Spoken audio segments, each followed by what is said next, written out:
আমরা এখন যাচ্ছি গ্রামের ভেতর থেকে। কত সুন্দর লাগছে চারিদিকটাতে।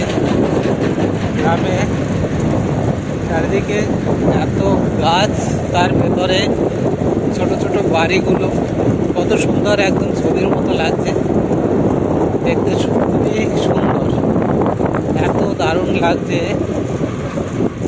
মনে হয় যেন আমি এখানে থেকেই যাই।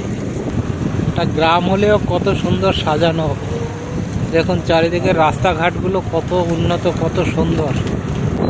এখন ঠান্ডা পড়ে গেছে, আমরা ওখানটাতে বসে যতটা ঠান্ডা না পাই, এখানে কিন্তু অনেক ঠান্ডা লাগছে। যেতে যেতেই এখন কটা বাজে, এখন 4টে হয়তো বাজে, 4টে বেজে গেছে, কিন্তু ঠান্ডাটা প্রচণ্ড পরিমাণে এখানে আমরা পাচ্ছি। এখন আমরা এখানে নেমে পড়েছি। সামনেতেই একটা চায়ের দোকান দেখা যাচ্ছে, যাবো চায়ের দোকানে, ওখানে গিয়ে চা খাবো। আর কি আছে দেখি চায়ের দোকানটাতে। অয়নদা তো ভেতরে ঢুকেই চলে গেছে।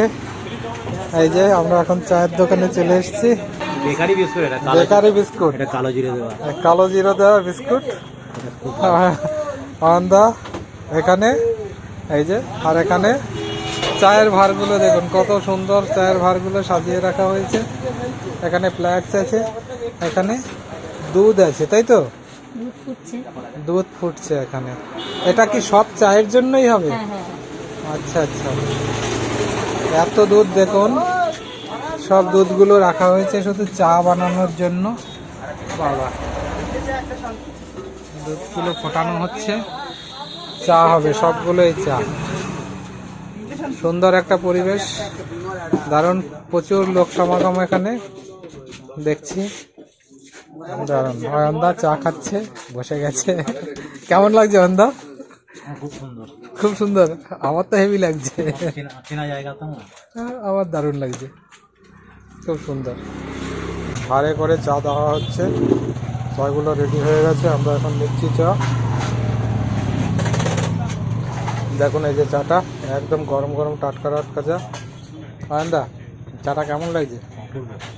অপূর্ব, খুব দারুণ, আবার খেতে ইচ্ছে করবে, এতই টেস্ট এখানে। এই চায়ের দোকানে এলে পরে অয়নদা আবার এখান থেকে চা বিস্কুট না খেয়ে যায় না, এত ভালো লাগে, এতই টেস্টি। আর একটার আগে এলে ঘুগনি মুড়ি, একটার আগে এলে ঘুগনি মুড়ি পাওয়া যাবে। বাহ, দারুণ। দেখি আমিও চায়ে চুমুক দিয়ে কেমন লাগছে।